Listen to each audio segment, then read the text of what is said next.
అందరికీ నమస్కారం అండి. నా పేరు Anjaneyulu, Tadipatri sales officer, random Agrovet private limited. ఇప్పుడు వ్యవసాయానికి కావాల్సిన ప్రధాన వనరు భూమి. ఈ ప్రధాన వనరుకు ఎక్కువగా రసాయన ఎరువులు పోసి మొక్క జీవసత్వాన్ని, నేల జీవసత్వాన్ని కోల్పోయి క్రమంగా భూమి చౌడువారిపోవడము, పెరుగుదల సరిగ్గా లేకపోవడము ఈ విధంగా జరుగుతుంది.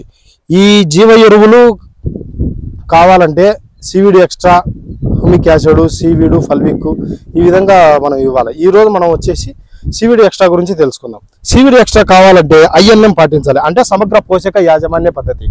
ఆ సమగ్ర పోషకాన్య పద్ధతి ఏ విధంగా పాటించాలంటే మొక్క యొక్క 5 ప్రధానమైన 5 దశలలో ఎన్పికే అంటే నైట్రోజన్, ఫాస్ఫరస్, పొటాస్తో పాటు సిఎంఎస్ కాల్షియం, మెగ్నీషియం, సల్ఫర్, దాంతోపాటు సూక్ష్మ పోషకాలను అందిస్తూ మితిమీరిన వ్యవసాయంపై మితిమీరిన వ్యయం తగ్గించి ప్రథమ పోషకాలను ఇవ్వడమే ర్యాండమ్ అగ్రోవేట్ కంపెనీ వారి ప్రధాన లక్ష్యం. అలాగే ఈరోజు మనం యాడికి మండలం కొట్టాలపల్లిలో ఉన్నాం. ఈరోజు రైతు రోషప్ప గారు మన దగ్గర ఉన్నారు. మన ర్యాండమ్ ప్రొడక్ట్లు మరి మన ర్యాండమ్ ఉత్పాదనలు వారు వాడడం జరిగింది.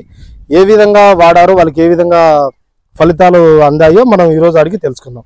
నమస్కారం అండి రోషప్ప గారు. నమస్కారం. ఏ ఊరన్నా మీది? యాడికి కొట్టాలపల్లి. కొట్టాలపల్లి. ఎన్ని రోజుల పైరు అన్న ఇది? అరటి ఇది 2 నెలల పైరు. 2 నెలల పైరు. మీకు ఇంతకుముందు ఎలా ఉండేది, ఇప్పుడు ఎలా ఉందన్న? మీకు ఇంతకుముందు సరిత లేకపోవడము, చెట్టు నలుగురు కావడము, చెట్టు ఎర్ర కావడము ఈ విధంగా ఉంది.